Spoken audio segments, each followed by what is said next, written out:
Assalamualaikum warahmatullahi wabarakatuh. Kepada yang terhormat Bapak Ahmadi selaku pembimbing kami dan Ketua Jurusan Akuntansi Keuangan. Pada kali ini kami akan mempresentasikan laporan praktik kerja lapangan. Sebelumnya perkenalkan, saya Aida Nihayatu Zaskia. Berikut rekan saya, Andi Nuri Aprilia. Untuk mempersingkat waktu, kami akan langsung mempresentasikannya.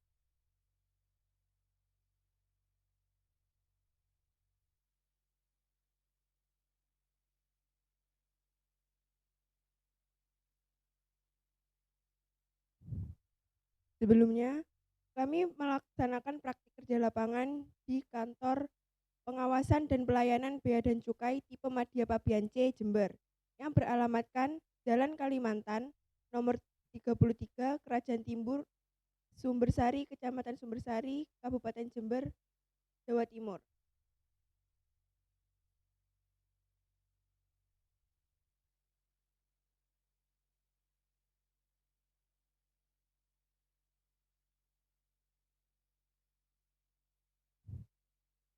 Jadi selama melaksanakan kegiatan magang, kita dibagi selama 6 bulan kita dibagi ke 5 seksi yang ada, yaitu ada subbagian umum, seksi perbendaharaan, seksi PKCDT, seksi P2, dan seksi KIP.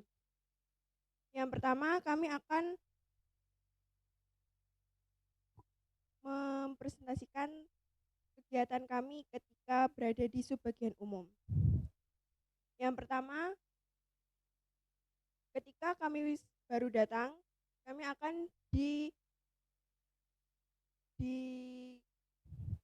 diberi penyampaian materi dari subbagian umum mengenai tugas dan fungsi subbagian umum. Kemudian kami juga mengarsip dokumen surat perjalanan dinas di Situbondo. Selain di Situbondo, kami juga mengarsip dokumen-dokumen lain di rumah dinas di Jalan Sumatera. Kemudian kami juga diberi kesempatan untuk menjadi notulen dalam rapat pegawai. Setelah itu, kami juga pernah membantu dalam menyiapkan CALK tahun 2024. Kemudian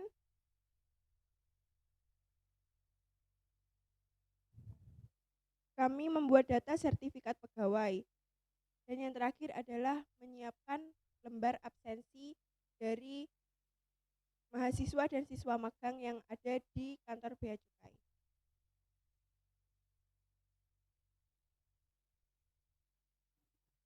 Berikutnya kami juga ditempatkan di seksi perbendaharaan. Seksi perbendaharaan juga sama, ada penyampaian materinya juga di awal setelah kami masuk, itu mengenai tugas dan fungsinya seksi perbendaharaan. Di seksi perbendaharaan juga ada kegiatan menghitung pita cukai sisa yang tidak terpakai dari pabrik. Itu biasanya pita cukai yang dari 2024 itu sudah kadaluarsa, jadi tidak bisa dipakai di tahun 2025, itu dikenakan biaya pengganti, jadi dihitung oleh kantor kami. Selanjutnya ada kegiatan memastikan kelengkapan pita cukai yang baru datang. Itu biasanya pita cukai yang dari peruri setelah datang itu dihitung kembali dan dicek apakah sudah benar dengan data yang dipesankan. Selanjutnya ada mengedit BA stock of name pita cukai di akhir bulan. Jadi di setiap akhir bulan kami mengedit BA stock of name di pita cukai itu disesuaikan dari pita cukai yang di gudang dan catatan di aplikasi. Kami juga mengunjungi pabrik rokok untuk menagih SPPBP. Kami di pabrik rokok juga bisa menyaksikan langsung proses pembuatan rokok. Dan ada kegiatan rutinnya yaitu menghitung pita cukai. Menghitung pita cukai itu disesuaikan dengan isinya, yaitu di Staples 2020 agar pengguna jasa yang akan mengambil pita cukai itu jadi mudah.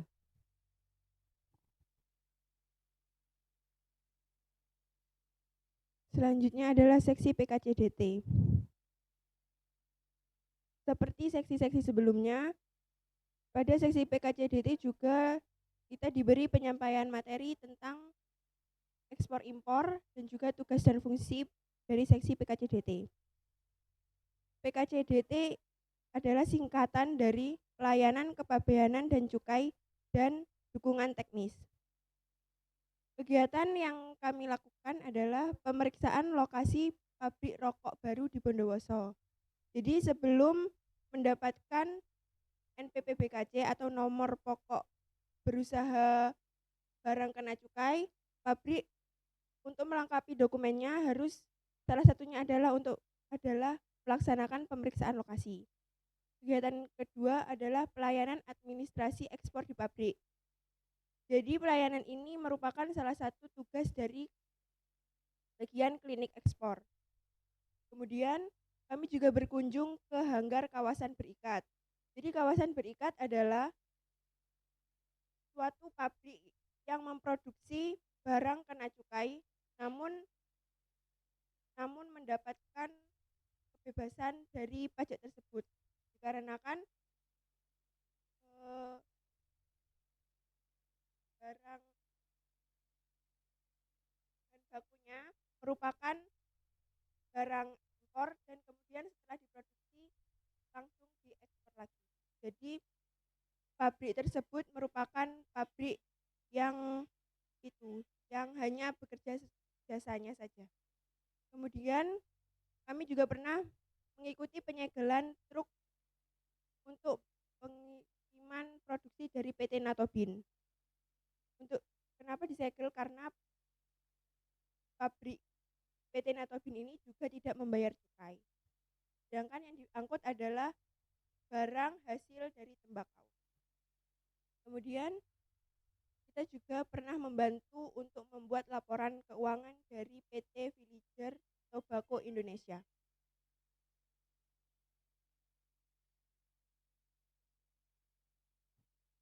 Selanjutnya yaitu seksi KIP. Di seksi KIP kami pernah membantu proses penandatanganan sasaran kinerja pegawai sebagai operator penandatanganan di tabnya. Selanjutnya mengikuti penyampaian materi seperti seksi yang lain dan mendata hari-hari penting di kalender. Lalu membagikan kalender 2025 kepada seluruh pegawai, mendata aktivitas pegawai dari media sosial, menginput data dari kawasan berikat. Jadi KIP itu tugasnya seperti kepatuhan internal kepada seluruh pegawai yang bekerja di kantor Bea Cukai.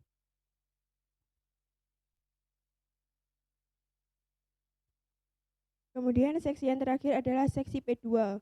P2 adalah singkatan dari penindakan dan penyidikan. Jadi P2 ini bekerjanya seperti intel. Mereka yang menyidik, menindak, dan menangkap pelaku pengedar rokok ilegal atau yang lain yang melanggar bea dan cukai.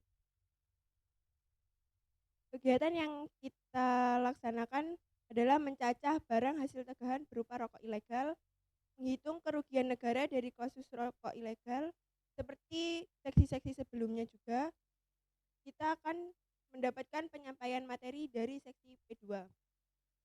Kemudian kita juga membantu menyusun berkas perkara dari tersangka rokok ilegal, membantu pegawai untuk pengambilan sumpah dari saksi kasus rokok ilegal, dan juga scan berkas perkara tersangka kasus rokok ilegal.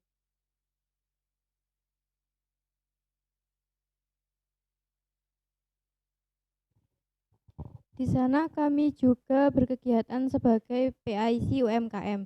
Jadi di sana itu ada pojok UMKM yang PSI-nya kebetulan diserahkan kepada kami berdua. Jadi di kegiatan tersebut kami mendata dan mensortir produk yang sudah expired pada produk UMKM itu disisihkan dan biasanya dikembalikan kepada pemiliknya. Lalu kami juga memantau stok produk UMKM di display 10 menit, kurang 5 menit lagi. dan menghitung laba rugi UMKM dan mendisplay produk UMKM.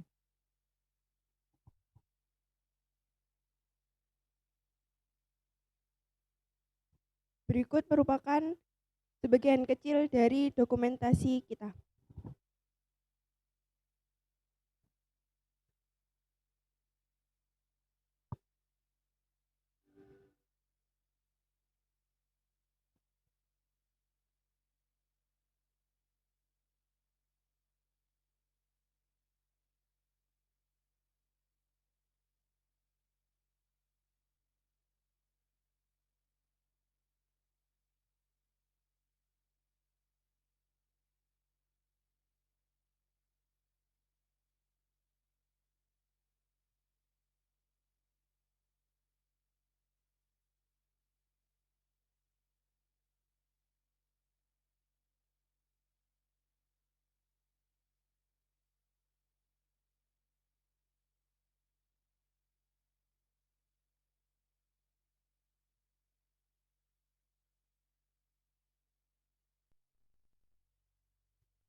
Jadi video yang pertama adalah ketika kami Lanjut ke satu berikutnya.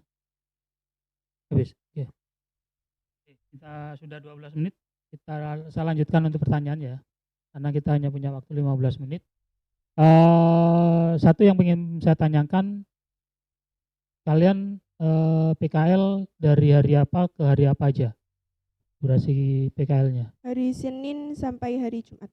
Senin Jumat. Jam kerjanya?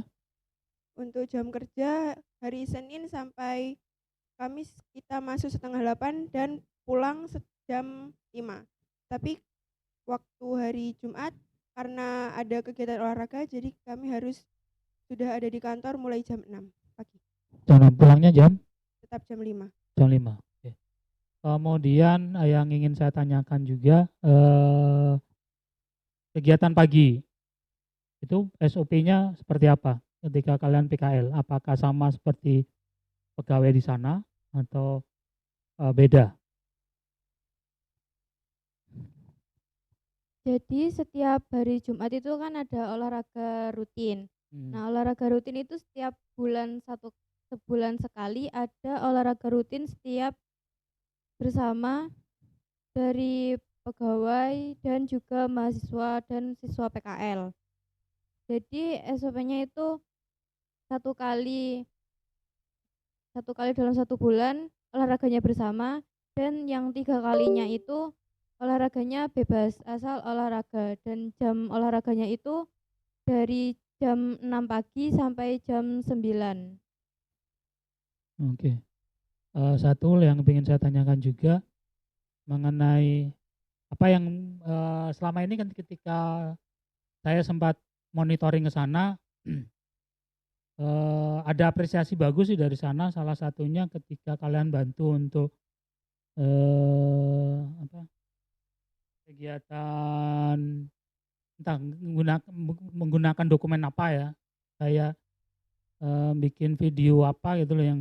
Nah selama ini kalian memanfaatkan aplikasi apa untuk kegiatan itu? Kalau nggak salah bikin kayak bukan presentasi, kayak pamflet gitu. Kalian bantu bikin itu juga. Nah itu biasanya menggunakan apa? Ya, jadi kami membantu membuat contohnya buku saku WBBM yang baru saja diraih oleh Bea Cukai Jember. Itu kami membantu untuk buat diagramnya dan desainnya gitu di Canva. Kami juga membuat seperti pamflet untuk IG sahabat Bea Cukai yang dimiliki oleh kantor Bea Cukai juga dan PSI-nya itu mahasiswa magang. Jadi kami juga berkontribusi untuk mengatur dan mendesain sedemikian rupa Instagram tersebut supaya terlihat aktif. Saya kira cukup, bisa diakhiri. Baik, terima kasih. Mungkin hanya itu yang dapat kami sampaikan. Terima kasih. Wassalamualaikum warahmatullahi wabarakatuh.